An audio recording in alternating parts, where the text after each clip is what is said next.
जितने आदमी हैं उतनी समस्याएं हैं और हर एक आदमी कोई न कोई समस्या अपनी बता देगा। मेरे पास एक भाई का फ़ोन आया, उसने कहा कि मनोज भाई आप बहुत बड़ी बड़ी बातें करते हैं लेकिन जो असल समस्या है वो आप पहचानते ही नहीं। उन्होंने कहा कि असल समस्या ये है कि जो हमारी जाटों की जो औरतें हैं वो घरों में जो है हमें मीट नहीं बनाने देती, वो मीट हमें बाहर से खरीद के लाना पड़ता है और जिसकी वजह से हमारे जाटों का जो पैसा है वो बाहर जा रहा है। और अगर वो हमारी औरतें हमें घर में ही मीट बनाने की इजाज़त दे दें और घर में ही मीट बनाने दें तो वो पैसा हमारा बच सकता है जो पता नहीं कितने अरब रुपया है और वो हमारी कौम के काम आ सकता है। ये उसने एक समस्या बताई। हम लोग अकाल तख्त साहिब, श्री अकाल तख्त साहिब के जो जत्थेदार हैं, जो जत्थेदार रहे सिंह साहब ज्ञानी हरप्रीत सिंह जी, उनके पास जो है श्री अकाल तख्त साहिब श्री अमृतसर में थे।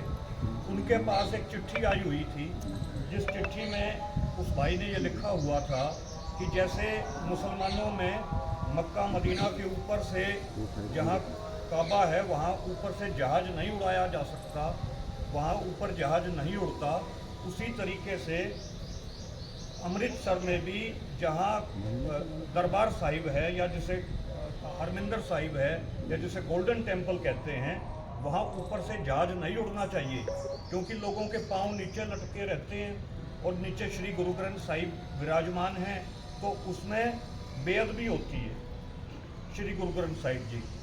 तो इसका मतलब ये है कि फिर तो पूरे पंजाब में ही जहाज़ नहीं उड़ पाएगा क्योंकि श्री गुरु ग्रंथ साहिब तो पूरे पंजाब में विराजमान है। तो वहाँ हमने कहा कि हे परमात्मा, हे वाहेगुरु, हे अकाल पुरख, हे अल्लाह, हमारी कौम को आप कमली रहने दो, हमारी कौम को पागल ही रहने दो, हमारी कौम को ज़्यादा शाना ना बनने देना क्योंकि हम पागल ही अच्छे हैं। तो इस संसार में हर एक आदमी अपनी अपनी समस्याएं लेकर काम कर रहा है, हर एक जत्थेबंदी अपनी अपनी समस्याओं को लेकर काम कर रही है। लेकिन माओ से तुमने जो चाइना के एक बहुत बड़े लीडर हुए, उन्होंने एक फार्मूला बताया था कि समस्याएं बहुत हैं, there are a lot of contradictions in Chinese society, but what is the principal contradiction, बड़ी समस्या कौन सी है। और हमें मार्शल आर्ट के अंदर फर्ज करो 10 आदमी आ जाएं लाठी लेकर और 10 का मुकाबला करना हो तो उसमें से जो सबसे ताकतवर होगा उसके साथ अगर हम लोग लड़ाई लड़ेंगे तो हम लोग लड़ाई को जीत जाएंगे, और अगर सबसे कमज़ोर के खिलाफ हम लोग लड़ेंगे तो हम लोग लड़ाई को हार जाएंगे। तो ये मार्शल आर्ट का नियम है कि जो सबसे ताकतवर होगा उसके खिलाफ हमें लड़ाई को लड़ना है। तो हमें इन सारी समस्याओं में से बड़ी समस्या को चिन्हित करना होगा, बड़ी समस्या को हमें टटोलना होगा, बड़ी समस्या को खोजना होगा और फिर उस बड़ी समस्या के ऊपर हमें काम करना होगा। यहाँ जो DMIC का जो मुद्दा है, इस दुनिया में जो सारा संघर्ष रहा है वो ट्रेड रूट्स का रहा है। आप देखें राजस्थान के अंदर जहाँ जहाँ किले हैं, चाहे वो जयपुर का किला हो, अगर वहाँ ओमैक्स जो है DLF अगर वहाँ सोसाइटी काटे तो जहाँ जयपुर का किला है वहाँ हम लोग फ्लैट नहीं लेंगे। जहाँ भी किले हैं पूरे राजस्थान में, वहाँ अगर बड़ी बड़ी DLF जो है या दुनिया की और बड़ी हाउसिंग सोसाइटी टाटा जो है वो भी अगर वहाँ फ्लैट काटे तो हम वहाँ फ्लैट्स नहीं लेंगे। तो वहाँ इतनी बड़ी इन्वेस्टमेंट जिन लोगों ने की थी, जिन्होंने इतने बड़े बड़े किले वहाँ बनाए, तो किस लिए बनाए? क्योंकि वो ट्रेड रूट था। नीचे धरती के ऊपर उनको डर था हमारा कि कहीं हम जो कबीले हैं वो उनके जो ट्रेड है उसको लूट ना लें, उनका जो सामान जा रहा है उसको हम लोग कहीं लूट ना लें, इसलिए उन्होंने पहाड़ पर ऊपर से ऊपर जो है अपने ट्रेड रूट्स बनाए और किले बनाए। किले माने उन्होंने अपने माल गोदाम बनाए। तो आज भी वही संघर्ष चल रहा है और ये एक बहुत बड़ी समस्या है इंडिया के अंदर, क्योंकि कॉरपोरेट जो है वो दुनिया की सबसे बड़ी समस्या है।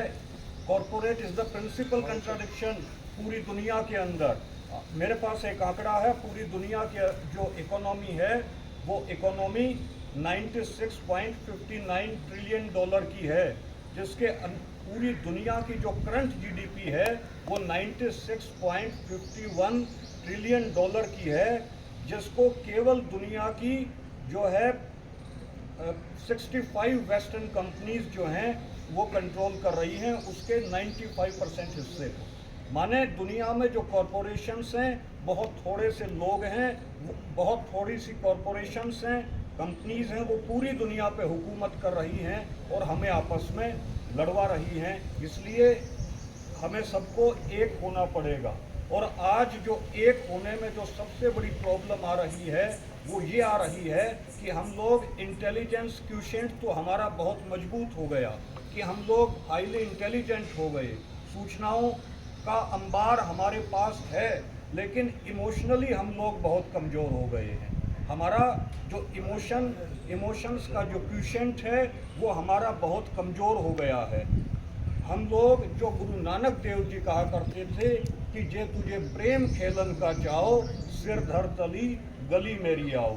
अगर तुझे प्रेम खेलने का चाहो है तो अपने सिर को नीचे रखकर जो है मेरे पास आना, तब ये खेल खेला जाएगा। इसलिए हमें जो है कोई किसी की आलोचना हमें नहीं करनी है, किसी की निंदा नहीं करनी है। ये बिल्कुल सही बात है कि हम लोग कम से कम राजस्थान में अपना जो संयुक्त मोर्चा, किसान मोर्चा है, उसके अम्ब्रेला के नीचे सारे भाई इकट्ठे हो जाओ। और जब हम सारे लोग इकट्ठे हो जाएंगे, जब ताकत बनेगी, क्योंकि एका में शक्ति है। ताश जब खेलते हैं तो नहले को दहला मारता है, दहले को गोला मारता है, गोले को जो है बेगा मारती है, बेगा को बादशाह मारता है और बादशाह को एका मारता है। तो हम लोग एक हो जाएं, कम से कम राजस्थान के लोग, उसके बाद सब जो है हमारे सामने झुकेंगे। और इमोशंस पे हम लोग कंट्रोल रखें, जो है इमोशंस पे कंट्रोल हम लोग रखें, नींव का पत्थर बन के, दास नहीं। गुरु नानक देव जी ने हमें सिखाया कि हम दासों के भी दास हैं, और जब हम लोग दासों के भी दास बनकर काम करेंगे तो इस लड़ाई को जीतेंगे।